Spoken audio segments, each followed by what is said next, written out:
औरत का घर। तुम बरसात से इतना डरती क्यों हो? मुझे तो बहुत पसंद है बारिश, कड़कती बिजलियाँ, बारिश में भीगी मिट्टी की सोंधी सोंधी खुशबू। अमन ने अपनी पत्नी तारा को गले लगाते हुए कहा। अमन के सीने से लगी ने तारा ने कहा, मैं आपकी तरह हिम्मती नहीं हूँ। मुझे तो बहुत डर लगता है बादल के गरजने और बिजली के चमकने से। मुझे तो डर के मारे रोना आ जाता है। मैं अपने मायके में तो मम्मी से चिपक कर सोती थी, कभी अकेले नहीं रही। अच्छा जी, लेकिन तुम तो रोती बहुत हो। ये तो है, हर छोटी छोटी बात में। अब तो खुशी की हो या गम की। अरे, तो एक फौजी की पत्नी हो, तुम्हें तो निडर और साहसी होना चाहिए। अब तुम्हें खुद को बदलना होगा, क्योंकि अब तुम लड़की नहीं रही, अब तुम माँ बनने वाली हो।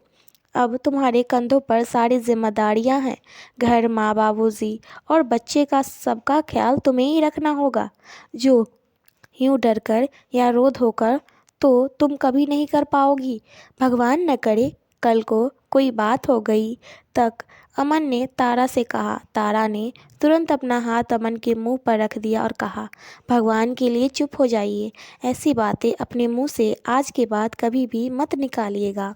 तारा और अमन की शादी हुए अभी सिर्फ 3 साल ही हुआ था। तारा 3 महीने की गर्भवती थी। अमन के पिताजी एक किसान और माँ एक सामान्य गृहिणी है। अमन भारतीय फौजी में कैप्टन था, जिस पद प्रतिष्ठा को प्राप्त करने के लिए उसने बहुत मेहनत की थी, क्योंकि अमन के बचपन का सपना था भारतीय फौज में शामिल होना, जिसे उसे अपने बलबूते पर अपनी मेहनत से पूरा किया। अमन 2 भाई थे, लेकिन छोटा भाई कोई काम का नहीं करता। वो पूरी तरह से अमन के पैसे पर ही आश्रित था। जिम्मेदारियों से वो बहुत ही दूर रहता। जिम्मेदारी का एहसास समझाने के लिए उसकी शादी तारा और अमन की शादी के 1 साल बाद ही कर दी गई। लेकिन यहाँ तो सुधरने के बजाय वो दोनों एक से भले दो हो गए थे। देवरानी की भी निगाह हमेशा अमन के पैसे पर रहती। वो स्वभाव से लालची और आलसी दोनों ही थी। ये बात अमन के माता पिता को बहुत अच्छे से पता हो गई थी, इसीलिए शादी के 1 साल बाद ही उन्हें अलग कर दिया गया। अलग होते ही दोनों अपना खर्चा खुद से अच्छे से उठाने लगे। चालाकी की हद तो यह थी कि जब मन होता अमन से वो दोनों फ़ोन करके मदद मांग लेते और अमन भी छोटे भाई के मुंह में कर देता, जिस वजह से अमन की माँ ने इस घर की सारी जिम्मेदारी तारा के कंधों पर ही। तारा के मायके में उसके पिताजी बचपन में ही गुजर गए थे। दोनों भाई भाभी थे, लेकिन उनको कोई विशेष लगाव तारा से नहीं था। तारा की शादी भी उन्होंने सामाजिक लोक लाज के दबाव में की, लेकिन शादी के बाद उसकी माँ के लाख कहने पर भी भाइयों ने अपनी बहन से कभी कोई रिश्ता नहीं रखा। उन लोगों ने उसे कभी फ़ोन करके उसकी विदाई नहीं कराई थी। तारा जब अपनी माँ से मिलने का मन होता वो खुद ही आती और मिलकर चली जाती। अमन सारे सच और अपनी पारिवारिक परिस्थितियों से अच्छी तरह वाकिफ़ था, इसीलिए उसे हमेशा अपने परिवार की चिंता लगी रहती। 1 महीने की छुट्टी बिताकर अमन वापस से ड्यूटी पर चला गया। वापस जल्दी आने का वादा करके 9 महीने बाद तारा ने 2 जुड़वा प्यारी सी बेटी को जन्म दिया, जिसकी खबर सुनकर अमन बहुत खुश हुआ। उसने कहा, अभी छुट्टी नहीं मिली, लेकिन अगले महीने में पक्का आऊँगा। छुट्टी की अर्जी लगा दी है, लेकिन तब तक सीमा पर कारगिल का युद्ध छिड़ गया और सभी सैनिक की छुट्टियां कैंसिल कर दी गई। रोज़ टीवी पर सैनिक की शहादत की खबरों को सुनकर तारा का मन डर जाता। मन से तरह तरह के ख्याल आने लगते। उसका मन डर और किसी अनहोनी की आशंका से कांप उठता और वो रोने लगते। तो हर बार तारा की सास कहती, तू इतनी कमज़ोर हो जाएगी तो बेटी को कौन संभालेगा, और ज़रूरी तो नहीं कि हर सैनिक शहीद ही हो। बेटा, खुद को मजबूत बना और अपनी बेटी को भी मजबूत बना, क्योंकि एक मजबूत इच्छा शक्ति ही माँ की अपने बच्चे को मजबूत और दृढ़ इच्छा शक्ति का व्यतीत करा बना सकती है और सही राह दिखा सकती है। दोनों बच्चों को गोद में लिए तारा ने कहा, आप सही कह रही हैं माँ जी, मैं अपनी बेटी को उनके पिता की तरह मजबूत व्यक्तित्व का बनाऊंगी, मजबूत या डरपोक नहीं। अगली सुबह तारा ने सास को चाय पकड़ाई और कहा, माँ मैं रसोई में नाश्ता बनाने जा रही हूँ। जब तक ससुर जी ने लड़खड़ाते हुए कदमों के साथ कमरे में प्रवेश किया तो उनको तारा ने पकड़ते हुए कहा, क्या हुआ बाबूजी, आपकी तबीयत नहीं ठीक है क्या? उनके चेहरे की गंभीरता और भाव देखकर तारा को लगा कि कुछ तो हो गया है। लेकिन क्या? ससुर जी की हालात देखकर उसकी सास जोर जोर से रो रही थी। वे उनको झकझोरते हुए बोले जा रही थी, क्या हुआ जी, भगवान के लिए कुछ तो बोलिए, क्या हुआ?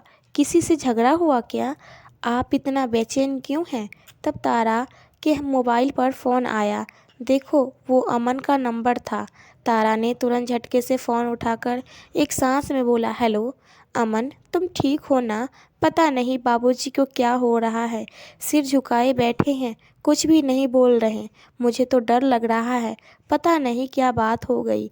तुम्हें पता है ना इस तरह के परिस्थितियों से मैं कितना डरती हूँ। लोग तुम ही समझाओ। रोती हुई तारा ने एक सांस में सारी बात बोली। तब उधर से आवाज़ गूंजी, मैडम मैं अमन नहीं, एक सिपाही बोल रहा हूँ। कैप्टन अमन युद्ध में शहीद हो गए। इतना सुनते ही तारा के हाथों से फ़ोन छूट गया। वो सीधा तार से ज़मीन पर गिर पड़ी, मूर्छित हो गई।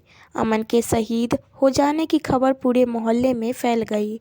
खबर सुनते आस पड़ोस के जाने पहचाने वाले भाग दौड़ आए। तारा के मुंह पर पानी का छींटा देखकर होश में लाया गया। अमन का पार्थिव शरीर पूरे राजकीय सम्मान के साथ तेज बारिश के बीच उसके घर लाया गया। आकाश में आज भी बिजलियां चमक रही थी, बादल गरज रहे थे।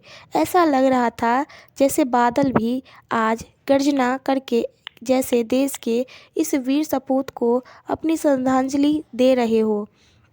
पेड़ पौधे हवा के तेज झोंकों से झुक झुक कर जैसे उसे आज सलामी दे रहे।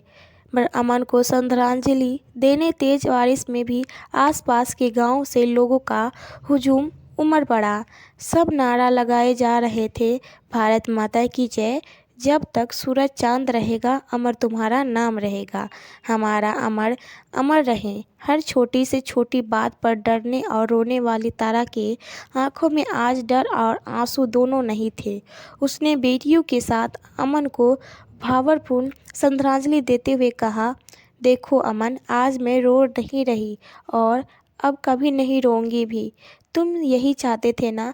लेकिन तुम जानती हो, क्योंकि अब कोई चुप कराने वाला और आंसू पोंछने वाला नहीं बचा मेरे पास। जिसने भी ये मंजर देखा उसकी आंखों में आंसू आ गए। पूरे राजकीय सम्मान के साथ अमन के पार्थिव शरीर का अंतिम संस्कार किया गया। लेकिन घर लौटते वक्त अमन के पिताजी अपने जवान बेटे की मृत्यु का गम बर्दाश्त न कर पाए और उनका भी देहांत हो गया। अंतिम क्रियाक्रम के समापन के बाद घर में मौजूद आस पड़ोस के लोग और नाते रिश्तेदार तारा की सास को समझाने लगे कि वो अपने छोटे बेटे को अब साथ रख ले, क्योंकि बिना मर्द के घर सुरक्षित नहीं होता। तारा बेचारी अकेले औरत आखिर कोई बात ऊंच नीच हो तो क्या कर लेगी? कल को दोनों बेटियां बड़ी होगी तो उनकी सुरक्षा के लिए भी तो कोई मर्द होना चाहिए ना। घर में आजकल वैसे ही ज़माना बड़ा ख़राब है। हर रोज़ समाचार में सुनने को मिल जाती है रेप, किडनैपिंग जैसी घटनाएं। देवरानी ने इतना सुनते ही दुख में भी कुटिल मुस्कान ली, जिसे खुद तारा ने देख लिया। तब तारा ने सबके सामने हाथ जोड़ते हुए नम्रतापूर्वक कहा, आप सभी का बहुत बहुत शुक्रिया मेरे दुख में शामिल होने के लिए, लेकिन आपकी राय मुझे नहीं मंजूर। मैं कभी भी इन लोगों को अपने साथ नहीं रखूंगी। बात हमारी तो ये सही है कि मैं और माँ जी एक औरत है, लेकिन बेचारी अबला या कमज़ोर नहीं। हम दोनों एक मजबूत औरत हैं। मैं एक शहीद की पत्नी हूँ और माँ जी एक शहीद की माँ, और शहीद की पत्नियाँ और माँ कभी कमज़ोर नहीं होती। अब सब काफ़ी है एक दूसरे को संभालने के लिए, और रही बात मेरी बेटी की सुरक्षा और सुरक्षित की भविष्य की, तो मैं उन्हें इतना काबिल और बहादुर बनाऊंगी कि वो अपना सुरक्षा स्वयं कर सके। इतना सुनता तारा देवरानी का मुंह बन गया, क्योंकि उसकी निगाह तो अमन को मिलने वाले पैसे पर और पेंशन पर थी। उसने सोचा था कि वो एहसान और अधिकार दोनों जमा लेगी, लेकिन तारा ने ऐसा कहकर उसके सारे मंसूरों पर पानी फेर दिया। समय तेजी से पंख लगाकर उड़ गया। बेटी बड़ी हो गई। आज भी तेज बरसात हो रही, बादल गरज रहे थे, बिजली कड़क रही थी, लेकिन आज तारा हाथ में कॉफ़ी मग लिए खिड़की पर बैठी पुरानी यादों में खोई हुई बरसात की बूंदों को देख रही थी। तभी फ़ोन की घंटी बजी। देखा, बेटियों का फ़ोन था। उसने फ़ोन पर हालचाल पूछा। दोनों बेटियों ने बताया कि उन्हें छुट्टी मिल गई है और वो अपनी माँ और दादी से मिलने घर आ रही है। तारा खुश थी, क्योंकि उसकी दोनों बेटियां भी भारतीय फौज सेवा की करने देश परिवार और खुशी का मान बढ़ा रही थी। बरसात की रात, खिड़की के बाहर गजराते बादल, कड़कती बिजलियां। तारा ने अमन की तस्वीर को सीने से लगाते हुए कहा, देखो अमन, मैंने तुमसे किया अपना वादा पूरा किया। तुम्हारी तरह तुम्हारी दोनों बेटी की भी फौज में भर्ती हुई। तुम्हारी बेटियां तुम्हारी तरह निडर और बहादुर है। वो छोटी छोटी बातों पर रोती नहीं, मेरी तरह। अब तो खुश हो ना। वैसे एक बात तो तुमको बताना ही भूल गई, अब मैं भी छोटी छोटी बातों पर नहीं रोती। तो दोस्तों, उम्मीद करती हूँ कि ये कहानी आपको पसंद आई होगी। कहानी पसंद आए तो चैनल को लाइक शेयर एंड सब्सक्राइब करें।